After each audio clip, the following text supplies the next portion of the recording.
जय सिया राम। मैं हूं पंडित अरविंद गौड़। स्वागत करता हूं आपका अपने YouTube चैनल ज्योतिष विद पंडित गौड़ में। और हमारी आज की चर्चा का विषय है चंद्र मंगल लक्ष्मी योग। नाम से ही जाहिर है कि चंद्र और मंगल की युति की बात हो रही है, और जब ये दोनों एक साथ हों तो इसे लक्ष्मी योग भी कहते हैं। ये दो तरीके से बन सकता है। पहला कि जब चंद्र और मंगल दोनों एक साथ एक राशि में हों तो ये अपना प्रभाव करता है। दूसरा कि जब चंद्र और मंगल एक दूसरे से समसप्तक यानी बिल्कुल आमने सामने के घरों में बैठे हों। तो पहले हम बात करते हैं एक साथ बैठने की, फिर उसकी भी बात करते हैं। तो जब ये एक साथ एक भाव में बैठते हैं तो इसे चंद्र मंगल योग कहते हैं। इसका प्रभाव लक्ष्मी योग के बराबर है। इसी का नाम पूरा है चंद्र मंगल लक्ष्मी योग। मंगल क्या है? मंगल है हमारी ऊर्जा, हमारी सामर्थ्य, हमारी ताकत, हमारे प्रयास करने का जुनून। ठीक। और चंद्र क्या है? हमारा मन, हमारी कल्पना, हमारे विचार, हमारी इच्छाएं। अब अगर हमारी इच्छाएं, हमारा मन और हमारी ऊर्जा दोनों को एक डायरेक्शन मिल जाए, दोनों एक दूसरे के साथ तालमेल करें, तो ये जबरदस्त उपार्जन का तरीका, बहुत अधिक धन कमाने का तरीका बनता है। इसीलिए इस योग का नाम है लक्ष्मी योग, धन की योग। तो डेफिनेशन बिल्कुल यहीं पर है, इतनी ही है। यहां तक ये बात क्लियर हो गई कि जब चंद्र और मंगल दोनों एक साथ होंगे तो ये लक्ष्मी योग का निर्माण होगा, और जिससे आपको अधिक धन की प्राप्ति होगी। अगला सवाल, धन की प्राप्ति कब होगी? जब चंद्र की दशा होगी या मंगल की दशा होगी या उनकी अंतरदशाएं होंगी। चंद्र में मंगल, मंगल में चंद्र की अंतरदशाएं होंगी, या उस राशि की भी अंतरदशा का प्रभाव आएगा जिसमें वो बैठे हैं। मान लीजिए मीन आपके जो भाव है उसमें मीन 12 नंबर पे योग बन रहा है, तो जब गुरु की दशा आएगी तब भी, चंद्र की दशा आएगी तब भी, मंगल की दशा आएगी तब भी इसका प्रभाव होता हुआ दिखाई देगा। एक और सवाल कि अगर जन्म कुंडली में ना बन रहा हो, नवांश कुंडली में बन रहा हो तो? नहीं, नवांश कुंडली में अगर चंद्र मंगल योग बन भी रहा है, चाहे वो एक ही भाव में है चाहे वो समसप्तक, तो उसे चंद्र मंगल लक्ष्मी योग नहीं कहते। वो नवांश में नहीं देखना है, केवल जन्म कुंडली में देखना है और लग्न से ही देखना है। राशि से कोई इसका महत्व नहीं, इसको लगन से ही देखना है। इसको समझ लीजिए बात का। ठीक है। अब बात करते हैं कि जिनको इससे ज्यादा समझना है, यहां से शुरू करें। क्या दो लोग, चंद्र और मंगल, उनकी अपनी सामर्थ्य का कोई महत्व नहीं, उनकी ताकत का कोई महत्व नहीं, किसी भी घर में बैठेंगे तो एक जैसा असर होगा? ये कैसे संभव है? ये तो संभव नहीं है। तो अर्थ यह निकला कि इसकी क्वालिटी कितना प्रभावी, कितना कम प्रभावी। योग तो है ही, लेकिन प्रभाव कितना कम ज्यादा हो जाएगा, इसकी चर्चा करते हैं। कुल मिलाकर 1 से लेके 12 तक ही मंगल या चंद्र एक साथ हो सकते हैं। इनमें जब ये एक साथ होंगे तो वृषभ राशि में जब ये एक साथ होंगे, वृषभ राशि, तो यहां पे चंद्र अपनी उच्च राशि में होगा। तो चंद्र मंगल योग अगर वृषभ राशि में बना, कर्क राशि, यहां पर चंद्र स्वग्रही होगा, मंगल नीच में होगा, पर वो नीच भंग योग बनाएगा। इस बात को समझिए, नीच भंग। सिंह राशि, यहां दोनों मित्र होंगे। वृश्चिक राशि, यहां पर मंगल स्वग्रही होगा, चंद्र नीच में होगा तो फिर से नीच भंग बनेगा। और मकर राशि, यहां चंद्र एवरेज स्थिति मेंटेन करता है, सम, लेकिन मंगल अपनी उच्च। तो इन 5 राशियों में होने पर ही वो अपना मैक्सिमम फल देगा। ये पहला क्राइटेरिया हो गया। दूसरा, अब डिग्री की बात करते हैं। देखिए, मैं अगर ये कहता हूं किसी से कि भाई मुझे किसी ने धमकी दी, और धमकी देने वाले की उम्र है 2.5 साल, तो उस धमकी का वास्तव में कोई अर्थ नहीं। और मुझे ये कहता हूं कि मेरे लिए किसी ने कहा है कि मैं आपको कुछ पैसा उधार दूंगा, और उसकी उम्र है 2 साल, तो उस कमिटमेंट का भी कोई अर्थ नहीं है, क्योंकि वो अगर 1 रुपया दे भी देगा तो मेरा क्या भला होगा। अर्थ निकला कि चंद्रमंगल योग भी है, धन योग भी है, फिर भी बहुत प्राप्त नहीं हुआ। तो हमें मंगल की डिग्रीज पे ध्यान देने की जरूरत पड़ेगी। अगर वो बिल्कुल मृत प्राय 0 से 3 डिग्री तक है, या बिल्कुल ही 28-29 डिग्री वाला है, ऐसा नहीं है, प्रभाव जरूर होगा, लेकिन उसकी क्वालिटी कम हो जाएगी। उसकी जैसे कि मैं पास हो गया हूं, मेरे नंबर 40% हैं, लेकिन अब मैं आईआईटी में नहीं जा सकता। तो ग्रेडिंग होती है ना, पास तो सभी हो गए, लेकिन कोई कॉलेज में जाता है, कोई ओपन से करता है और कोई इंजीनियरिंग कॉलेज में जाता है। इस तरह से समझने की बात। तो पहली ग्रेडिंग क्या है कि आपको उनकी राशि पे देखना है, जहां वो मित्र हो, उच्च राशि में हो, जो मैंने अभी बताया। दूसरा, उनकी डिग्री पे ध्यान देना है। अगर उनकी डिग्री बलवान है, चंद्र पक्ष बल में मजबूत है, यानी सूर्य से जितना दूर होगा उतना भला, तो ही ये योग और अधिक प्रभाव देगा। चंद्र भी अच्छा हो और मंगल भी अच्छा हो तो मैक्सिमम अच्छा प्रभाव देखने में आएगा। इसके अलावा भी एक तीसरा पॉइंट है जिस पे बहुत जबरदस्त ध्यान दिया जाना है। थोड़ा सा भारी है लेकिन समझ में आ जाएगा। हर लग्न के लिए मंगल या चंद्र शुभकारी या योग कारक नहीं हो सकते। तो जिन लग्नों के लिए वो योग कारक हैं उनके लिए तो उसका अच्छा प्रभाव होगा, लेकिन मान लीजिए किसी के लिए वो योग कारक है ही नहीं। एग्जाम्पल, मिथुन लगन। मिथुन लगन में वो योग कारक नहीं होते। कौन योग कारक नहीं होते? मंगल। तो उस योग का बहुत अधिक प्रभाव आपको प्राप्त हो ही नहीं सकता। और मेष लगन में मंगल और चंद्र दोनों ही जबरदस्त योग कारक होते हैं, तो इस योग का आपको जबरदस्त प्रभाव मिलेगा। अब एक पुरानी डेफिनेशन की चर्चा कर लेते हैं। पुरानी डेफिनेशन इस योग की यह है कि अगर सही घरों में तीसरे,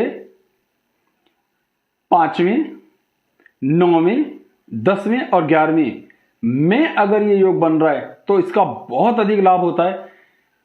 खराब घरों में छठे, 8वें, 12वें बन रहा है, कहीं और खराब घर में बन रहा है, तो ऐसी स्थिति में योग तो रहेगा, पर अब ये धन के रूट खराब हो जाएंगे।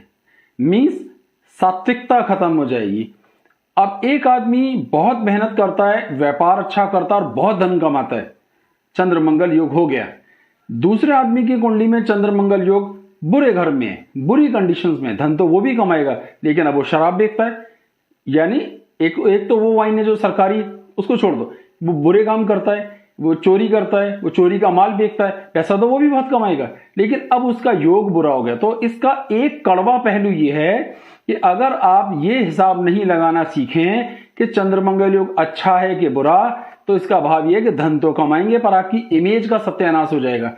आप इस देखो, किताब की परिभाषा क्या है, मैं वो बोलता हूं। ग्रंथ की परिभाषा है कि ऐसा जातक धन कमाने के लिए किसी भी नीचता तक जा सकता है और वो अपनी फैमिली मेंबर्स को भी बेच सकता है। मैं मीठा करके मैंने बोल दिया, शब्द थोड़ा और भी कड़वा था, को भी बेच सकता है। आखिर ऐसा क्यों कहा गया होगा कि अगर चंद्र कमजोर पड़ जाए और मंगल बहुत बली हो जाए तो क्या होगा कि उस ऊर्जा को दिशा गलत मिल जाएगी। धन तो फिर भी आएगा लेकिन खराब। तो अब हम उसे लक्ष्मी योग नहीं कहते, फिर सिर्फ धन योग कहते हैं। मुझे उम्मीद है ये बात जरूर समझ में आ गई होगी। बहुत अच्छा तरीका तो यह है कि मैं 12 की 12 लग्न आपको दिखाऊं और जिससे कि आपको ये बात समझ में आ जाए। तो मैं ऐसा करूंगा कि 12 लग्नों की पिक्चर तो आपको दिखा ही दूंगा, और जिससे कि आप देख सकें कि अगर आपकी लगन में बन रहा है तो कहां कहां, मतलब जो उसकी मैक्सिमम कॉम्बिनेशन है सारे दिखा देता हूं। फिर भी को मैं हाथ से बना के भी दिखा देता हूं जिससे उसे देखना समझना आपके लिए आसान हो जाए। 2 एग्जाम्पल मैं डिटेल में बता देता हूं, बाकी आपको स्क्रीन पर दिखा दूंगा। तो पहली कुंडली जो हमने ली है वो है मिथुन लगन की। अब मिथुन लगन में मंगल कहाँ का स्वामी है? एक छठे भाव का और दूसरा 11वें भाव का। दोनों ही सूरत में मंगल अकारक है। ये लिखा है मंगल अकारक, यानी वो षष्ठेश होने का दोषी है, नुकसान करने वाला है, बीमारियां देने वाला है, हेल्थ को खराब करने वाला है, खून की समस्याओं को बढ़ाएगा। इसी कुंडली में चंद्र धन भाव का स्वामी है, तो ना अच्छा ना बुरा, तटस्थ यानी न्यूट्रल इफेक्ट। तो क्योंकि मिथुन लगन में ये बहुत अच्छा प्रभाव दे नहीं सकता।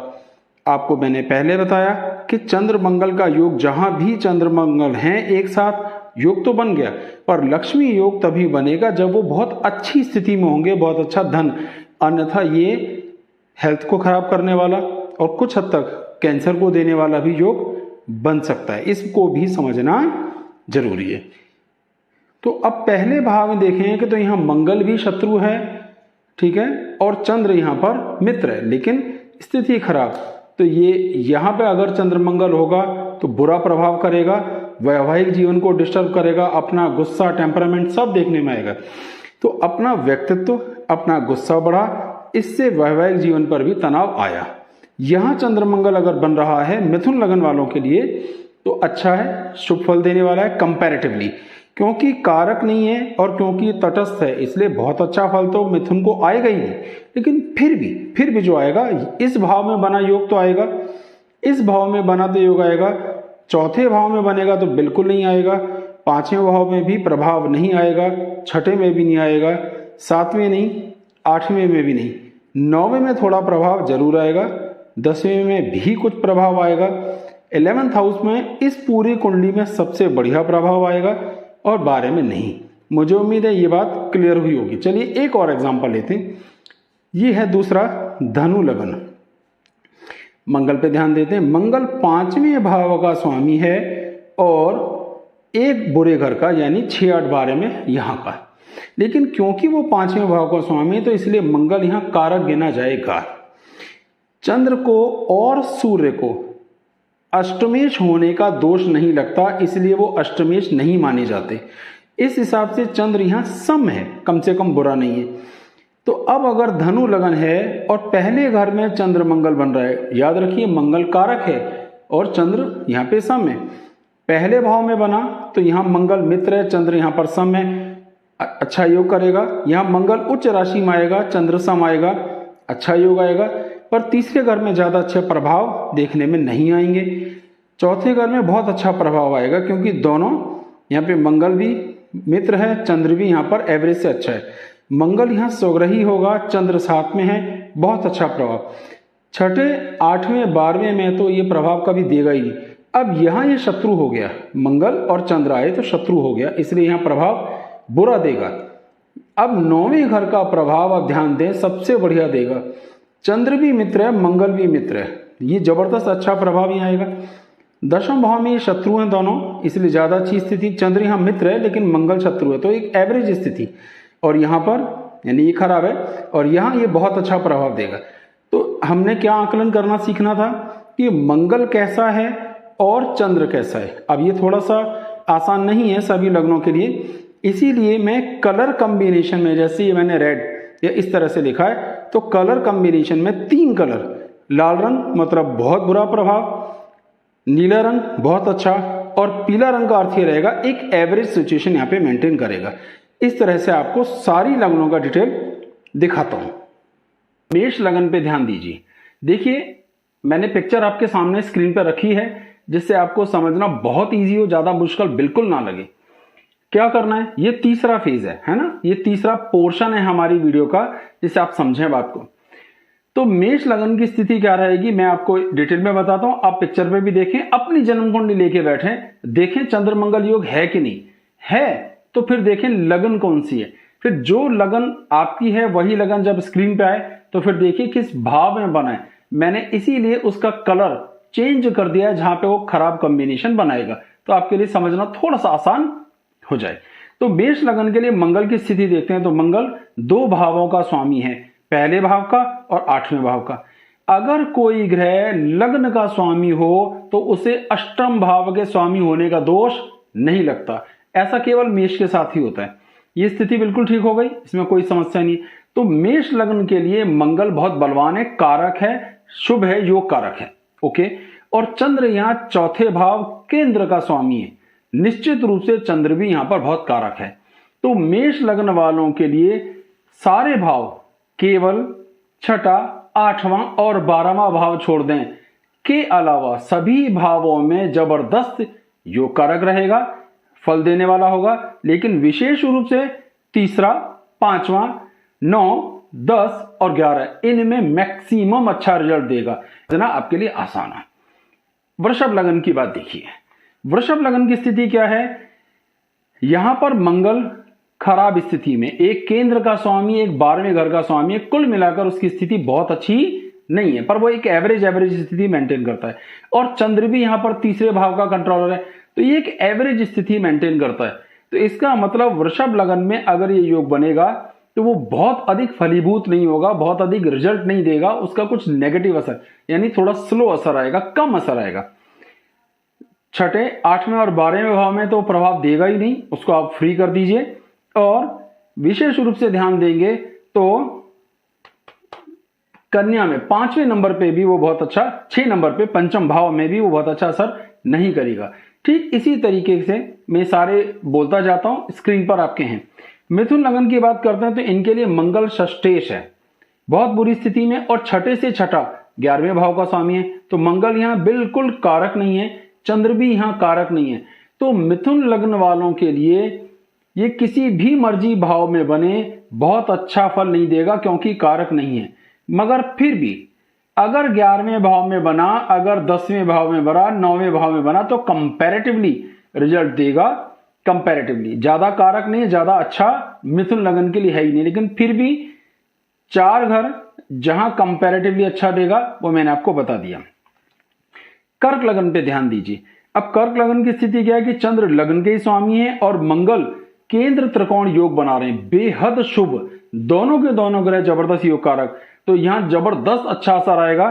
छठे, 8वें, 12वें भाव में वो अच्छा असर नहीं करते हैं, तो वहां बुरा असर करते हैं, इसको भी समझना जरूरी है। कर्क लगन में लगभग सब जगह अच्छा आएगा। अब सिंह लगन पे ध्यान दीजिए। सिंह लगन के लिए मंगल केंद्र त्रिकोण का योग बना रहा है, बहुत अच्छी स्थिति है, इसमें कोई बुराई नहीं है, मंगल बहुत अच्छा है। पर चंद्र यहां पे अकारक ग्रह हो जाता है, वो ज्यादा शुभ नहीं है। इसका अर्थ यह निकला कि चंद्र के 12वें घर के स्वामी होने के कारण यहां पर यह योग बहुत ज्यादा फायदा नहीं देगा, लेकिन फिर भी कुछ हद तक फायदा देगा। छठे घर में फायदा नहीं देगा, जबकि मंगल यहां उच्च का है, यहां हेल्थ की दिक्कतें आएंगी, खर्चे ज्यादा आएंगे, सिरदर्दियां। तो लक्ष्मी योग नहीं है, चंद्र मंगल योग तो सब जगह बनेगा, ऐसे तो आएंगे, लेकिन अब उसकी क्वालिटी खराब हो जाएगी, ये है असली मुद्दे की बात। तो छठे में, 8वें, 12वें भाव में असर नहीं करेगा, दूसरे भाव में भी बहुत अच्छा असर नहीं करेगा। स्क्रीन पर क्लियर कलर डिफरेंस करके मैंने दिखा दिया है। कन्या लगन की बात करते हैं। अब देखिए कन्या लगन के लिए स्थिति क्या है कि यहां भी मंगल बिल्कुल अशुभ है और चंद्र एवरेज स्थिति मेंटेन करता है। 11वें भाव का स्वामी बुरा नहीं होता, लेकिन फिर भी क्योंकि वो छठे से छठा भाव होता है, कारक के हिसाब से देखते हैं, भावात भावम के हिसाब से, तो कन्या लगन वालों के लिए भी कोई बहुत अच्छी स्थिति मेंटेन नहीं करेगा, बहुत अच्छा कारक है ही नहीं, शुभ फल बनाने वाला नहीं है, तो एक एवरेज स्थिति बनाएगा। स्क्रीन पर आप देख पा रहे हैं। तुला लगन के हिसाब से देखते हैं तो क्या होगा। अब तुला लगन के लिए देखेंगे तो यहां पे मंगल बिल्कुल कारक नहीं है और चंद्र जबरदस्त कारक है, तो केवल चौथे घर में खास तौर पर, और उसके बाद 10वें घर में, 11वें घर में तो विशेष रूप से इसका फल आएगा, बहुत अच्छा और कहीं आता हुआ दिखाई नहीं देगा। वृश्चिक लगन के लिए हिसाब से देखिए, पिक्चर स्क्रीन पे ध्यान से देखें। मैं जल्दी जल्दी इसलिए बोल रहा हूं कि आपको स्क्रीनशॉट लेके भी आराम से बैठेंगे तो अपना देख पाएंगे। वृश्चिक लगन के लिए चंद्र भी जबरदस्त कारक हैं और मंगल भी कारक है, क्योंकि मंगल लगन के स्वामी है, बहुत अच्छी स्थिति है, और चंद्र की स्थिति क्योंकि वो 9वें घर के स्वामी है, ये बहुत अच्छी स्थिति है। यहां पर सभी जगह उसका प्रभाव बहुत अच्छा आएगा। धनु लगन की बात करते हैं। धनु लगन के लिए मंगल जो है 12वें घर के स्वामी है, थोड़े खराब, पर 5वें घर के स्वामी भी है, ठीक है, तो ये अच्छे। और चंद्र को और सूर्य को अष्टमेश होने का दोष नहीं लगता, इसलिए इनके केस में भी, धनु लगन के केस में भी चंद्र मंगल का योग अगर 9वें, 10वें, 11वें में बनता है, और खास तौर पर 9वें में बनता है, चौथे में बनता है, 5वें भाव में बनता है, तो बहुत ही अच्छा प्रभाव देगा। अब बारी आती है अगली लगन पे ध्यान दीजिए, मकर। मकर के लिए मंगल केंद्र का चौथे भाव का स्वामी है, कारक हुआ, और चंद्र सप्तम का है, फिर से कारक हुआ। दोनों अच्छे हैं, दोनों बहुत अच्छी योग बना रहे हैं, दोनों ही कारक हैं यहां पर, इसलिए उनका योग आएगा। कुंभ लगन की बात करते हैं तो कुंभ लगन में जो स्थिति है, इसमें मंगल 10वें भाव का स्वामी है और चंद्र छठे घर का, अब वो षष्ठेश होने का दोष लेगा, तो यहां चंद्र कमजोर हो जाता है। चंद्र के कमजोर होने के कारण कुंभ लगन वालों को चंद्र मंगल योग तो बनेगा, पर भी बहुत अधिक धन देने वाला योग नहीं साबित होगा, क्योंकि चंद्र यहां पर कारक नहीं है। मीन लगन की बात करते हैं। मंगल भाग्य के स्वामी हैं और चंद्र 5वें घर के, यानी दोनों 2 त्रिकोणों के स्वामी, अतीव शुभ, बहुत बढ़िया। इसका भाव क्या निकला कि ये जहां भी मर्जी बैठे, विशेष रूप से 8वें और 12वें भाव में तो इसका फल बिल्कुल नहीं आएगा, लेकिन लमसम आएगा। तो 12 लग्नों को दिखाकर मैंने एक नियर अबाउट आइडिया आपको दे दिया कि ये किस तरीके से असर करेगा, ये समझने के लिए था जो ज्यादा डिटेल में जानना चाहते हैं। अब इसका एक दूसरा पोर्शन जो रह गया उसकी बात करते हैं। दूसरा पोर्शन क्या रह गया कि ये सम सप्तक एक दूसरे से आमने सामने होंगे तो किस तरह का प्रभाव करेगा। ठीक है, सारी लग्नों पे बात कर लेते हैं। अगर वो मेष लग्न में होगा चंद्र तो मंगल होगा कहां पे, तुला में। अगर वो वृषभ में होगा तो वृश्चिक में। ये लिस्ट आप देख पा रहे हैं, मैंने उसको सर्किल कर दिया है या स्क्वायर में ले लिया है। जो कॉम्बिनेशन दी बेस्ट है वो कौन से हैं कि चंद्र वृषभ में होगा और मंगल वृश्चिक में होगा, चंद्र कर्क में होगा, मंगल मकर में होगा, चंद्र तुला में होगा और मंगल मेष में होगा। ये 3 कॉम्बिनेशन ऐसे होंगे जो बहुत अच्छे साबित होंगे और केंद्र या त्रिकोण कहीं ना कहीं बनते हों तो और अधिक फल इसका प्राप्त होता हुआ दिखाई देगा। यानी 6ठे 8वें 12वें में अगर ये कोई सा भी रह जाएगा तो फिर उतना सुंदर फल नहीं देगा। नवांश में भी ये योग नहीं देखना है, ये योग केवल जन्म कुंडली पे देखना है। अब एक और बात समझने की है, ये चंद्र मंगल योग अगर अच्छा हुआ तो लक्ष्मी योग, और अगर अच्छा ना हुआ तो ये कैंसर का भी कारण बनता है, खून की बीमारियों का भी कारण बनता है, और बीमारियों का कारण बनता है, चोट लगने का भी कारण बनता है। इसलिए सिर्फ चंद्र मंगल को देखकर ही अति प्रसन्न नहीं होना चाहिए। जब तक आप ये आकलन नहीं करेंगे, जो मैंने पूरी कोशिश की कि आपको बिल्कुल मेहनत ना करनी पड़े, अपनी कुंडली को देखिए और एकदम समझ में आ जाए, तो जब तक आप उसका खुद आकलन नहीं करेंगे तब तक बात नहीं बनेगी। इस वीडियो में मैंने लगभग हर प्रश्न का उत्तर लेने का प्रयास करा है, ये बात आपको समझ आए इसकी पूरी कोशिश की है।